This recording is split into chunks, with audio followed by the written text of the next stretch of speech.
Saudara-saudaraku yang dimuliakan Allah, kita lanjutkan kajian yang pertama kitab Risalatul Mu'awanah, masih membahas tentang masalah taubat. Bismillahirrahmanirrahim. Qala al-musannif rahimahullahu ta'ala wa nafa'ana bihi wa bi ulumihi fid dharain. Wa iyyaka wal israr. Takutlah kamu akan berbuat israr. Berhati-hatilah, takutlah, waspadalah dari perbuatan israr. Apa itu israr? Wa huwa an tuzniba. Israr adalah kamu berbuat dosa, tsumma la tatuba 'alal fawri, kemudian tidak cepat-cepat bertaubat. Berbuat dosa lalu tidak cepat-cepat bertaubat, itu namanya israr. Berbuat dosa lagi tidak bertobat, berbuat dosa lagi tidak bertobat, itulah yang disebut israr. Terus-terusan melakukan dosa, terus-terusan bermaksiat kepada Allah Subhanahu wa ta'ala. Hati-hati akan perbuatan itu. Wal wajib, sedangkan kewajiban ala kulli mu'minin, setiap orang yang beriman, ayyahtariza adalah melindungi dirinya minal ma'asi, dari segala macam maksiat, saghiriha wa kabairiha, kecil dan besar. Kama yahtarizu, sebagaimana ia melindungi dirinya minan nironil muhriqati, dari api yang membakar, wal miyahil mughriqati, dan air yang menenggelamkan, wassumumil qatilati, dan racun yang mematikan. Setiap kita manusia, baik yang beriman ataupun tidak, yang percaya adanya akhirat ataupun tidak, yang takut kepada Allah ataupun tidak, yang Islam ataupun non-Islam, pasti semuanya akan melindungi, menjaga dirinya dari api yang membakar, air yang menenggelamkan, dan racun yang mematikan. Maka hal demikian pun harus kita lakukan untuk menjauh daripada perbuatan dosa dan maksiat. Al-Imam Haddad di dalam kitab yang lain, salah satu dalam kitab Adabu Sulukil Murid, beliau mengatakan, sebagaimana kita menjauh daripada racun yang mematikan, maka kita pun harus lebih menjauh dari dosa yang mematikan. Sebab dosa, jangankan besar, kecil pun mematikan. Sasaran daripada racun adalah fisik, tubuh manusia, sedangkan sasaran daripada dosa adalah hati. Sebagaimana racun yang mematikan bisa merusak fisik manusia. Kalau orang digigit king cobra, meskipun dia sembuh, pasti tetap ada bekasnya, mengecil tangannya. Bekas gigitan ular kobra itu akan mengecil, ya, tetap ada bekasnya. Racun yang mematikan, ya. Nah, kalau dosa itu sasarannya hati. Kalau racun itu sasarannya tubuh kita, paling banter mati sudah. Nanti tubuh jadi makanan cacing-cacing tanah. Sedangkan kalau dosa itu sasarannya hati.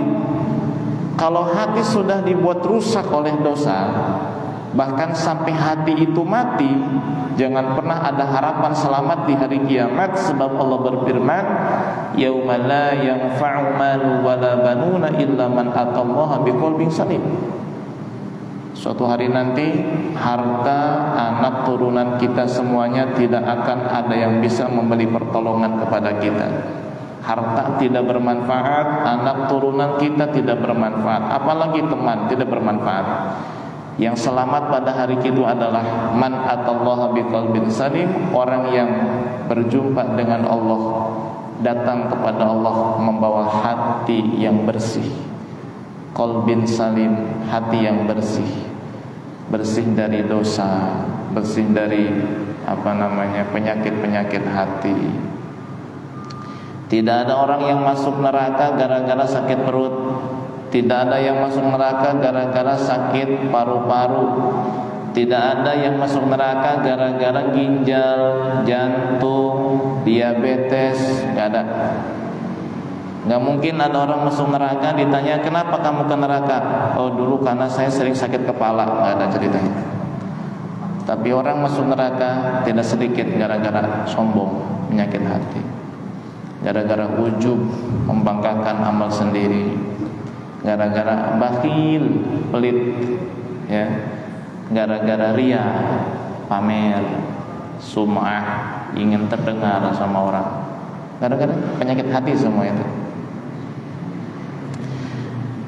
Jadi kewajiban setiap orang beriman adalah menjaga dirinya daripada maksiat, wajib.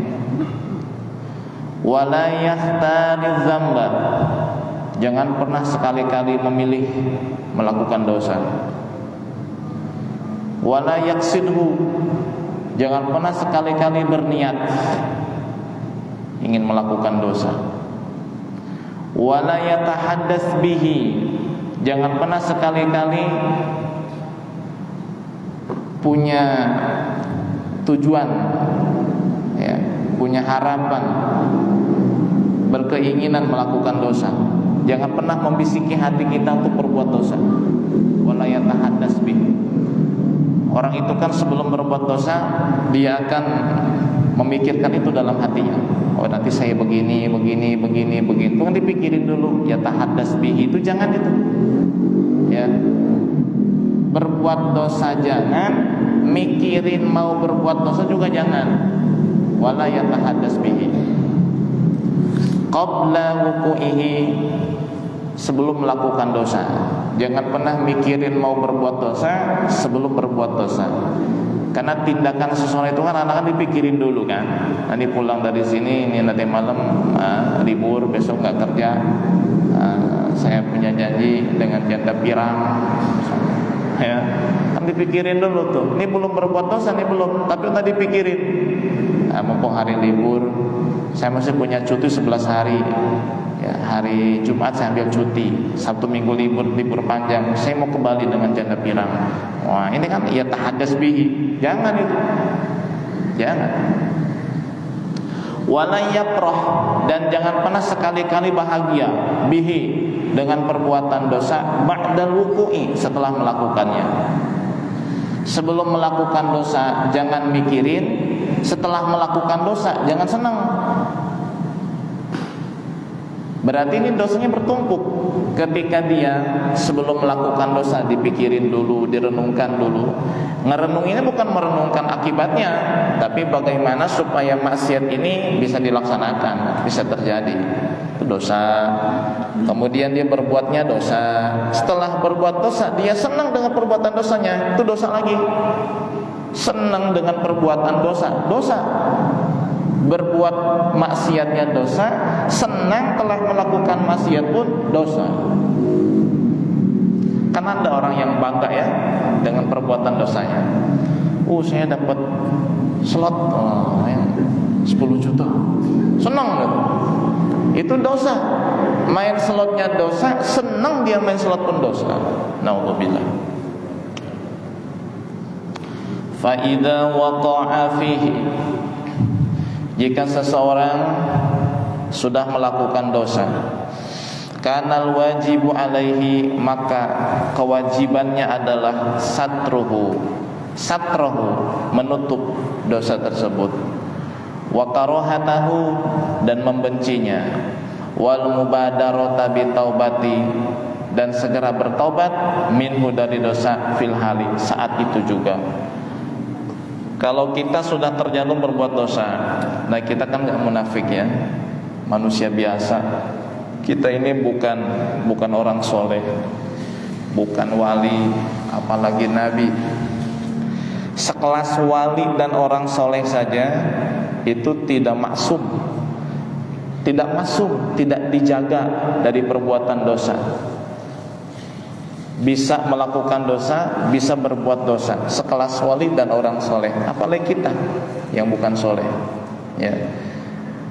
Kita tidak soleh dan tidak wali, sudah barang pasti kita melakukan dosa, entah itu disengaja ataupun tidak. Seandainya kita sudah melakukan dosa, baik sengaja ataupun tidak disengaja, direncanakan ataupun tidak direncanakan, diniatkan ataupun tidak diniatkan, kewajiban kita 3. Pertama, tutupi dosa itu. Jangan cerita sama siapa-siapa. Jangan cerita sama istri, jangan cerita sama suami, jangan cerita sama anak, jangan cerita sama guru, jangan cerita sama teman, jangan cerita.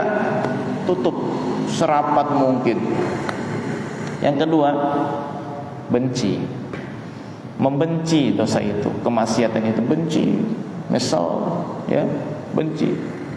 Yang ketiga, buru-buru taubat, ya, buru-buru taubat, ambil langkah seperti mandi taubat dulu, ya, mandi taubat, ya kayak mandi wajib, airnya suci mensucikan, ya, tidak boleh ada yang menghalangi air sampai ke kulit, sampai ke rambut dan ke kuku.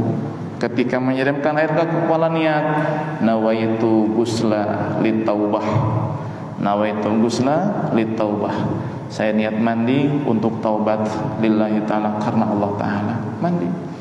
Dan ketika mandi, bayangkan, ya, air jatuh dari tubuh kita, dosa ikut berjatuhan.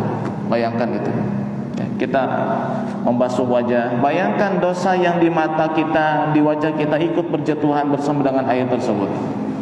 Mandi tobat, ya. Setelah itu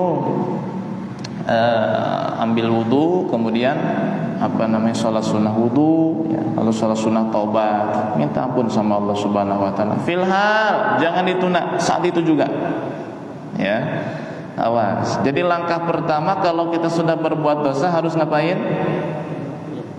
Tutup, jangan diceritakan sama siapapun. Tutup serapat mungkin, jangan diceritain, ya.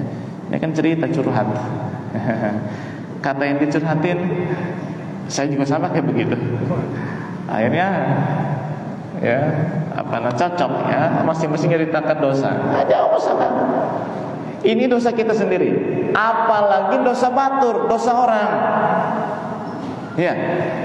Saya sering dengar ada orang yang Masya Allah rajin, soleh, taat, teman yang ngomong, baru sekarang aja kayak begitu. Dulunya sama saya tuh main perempuan, judi, mabok. Lah ngapain nyeritain aib orang? Itu urusan dia, masa lalunya, kenapa diceritakan? Itu sering saya dengar itu. Itu orang dulunya kayak bagaimana, saya tahu itu. Ngapain diceritakan? Nyeritain dosa kita sendiri aja nggak boleh, apalagi nyeritain dosa orang. Nggak boleh, haram. Udah cukup, kita tahu nih orang dulu kayak begini, kan tahu nih orangnya kabungan nggak pernah sholat, tahu. Udah biarin, ya. Sekarang dia udah berubah, doakan supaya istiqomah, gitu.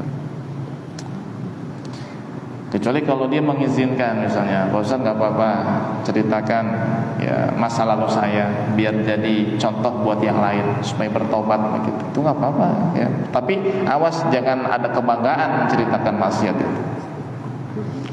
Ya. Karena kan ada kebanggaan, Allah, lu belum seberapa, waduh, gua sama dulu, pokoknya wanita kayak bagaimana habis sama saya, Pak. Waduh, ya. Mau minuman merek apa?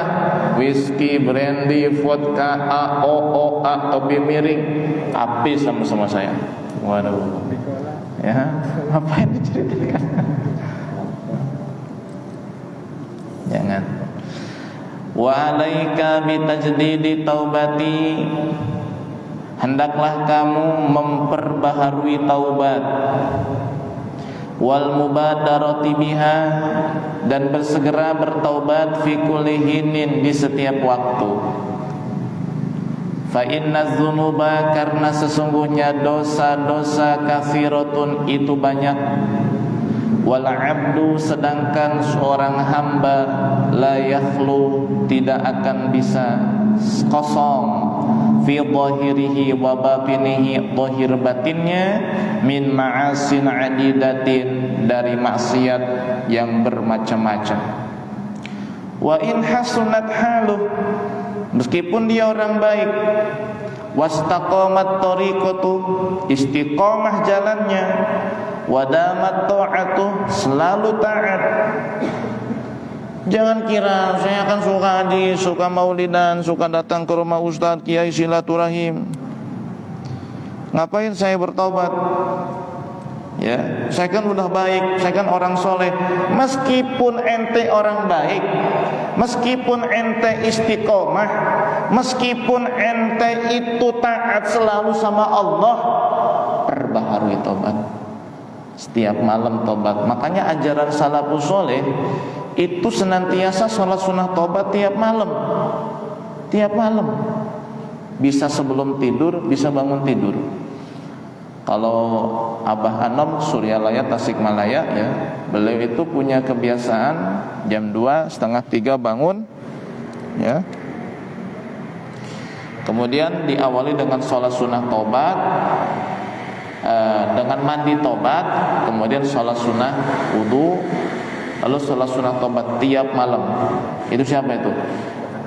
Mbah Anom Suryalaya Tasikmalaya, mursyid Thariqah Qadri wa Naqsabandiyah.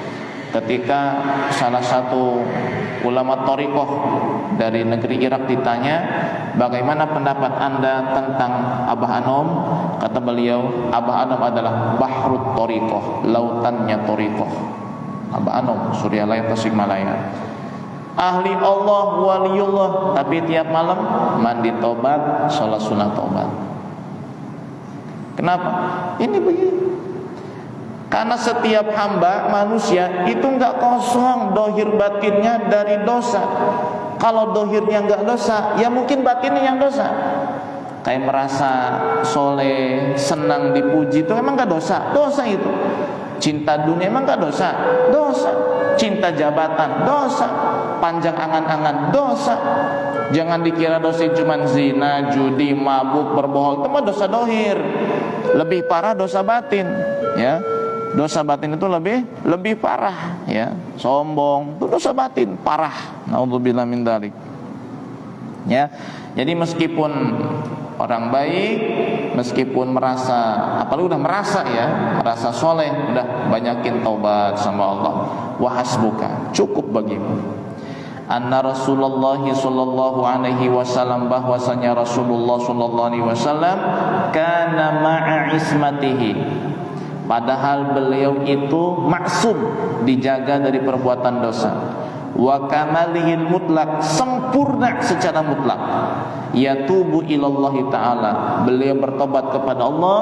Wa yastaghfiruh, dan minta ampun kepada Allah. Fi kulli yaumin, tiap hari. Aktsara min sab'ina marratan, lebih daripada 70 kali. Kurang apa baginda Rasul? Maksum, sempurna.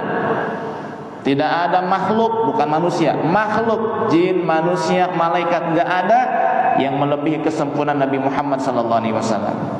Tiap hari lebih 70 kali minta ampun sama Allah. Apalagi saya? Apalagi saya? Banyak dosa, banyak maksiat, ya. Harus lebih banyak minta ampunnya sama Allah Subhanahu wa taala. Kenapa?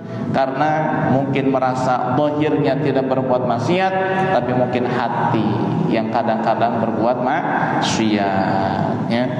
Bahkan penyakit hati yang paling akhir keluar dari hatinya muqarrabin, orang-orang yang sudah dekat dengan Allah. Apa itu? Hubbur riyasah. Inna awwala ma yakhruju min qulubil arifin hubbur riyasah. Sesungguhnya penyakit hati yang paling terakhir keluar dari hatinya para arifin, orang-orang yang sudah ma'rifat, adalah hubbur riyasah, cinta jabatan. Paling akhir itu. Jadi kalau kelasnya kita mah ya pasti cinta jabatan. Kenapa? Dari hati para wali yang paling terakhir keluar itu penyakit apa? Cinta jabatan, hubbur riyasah.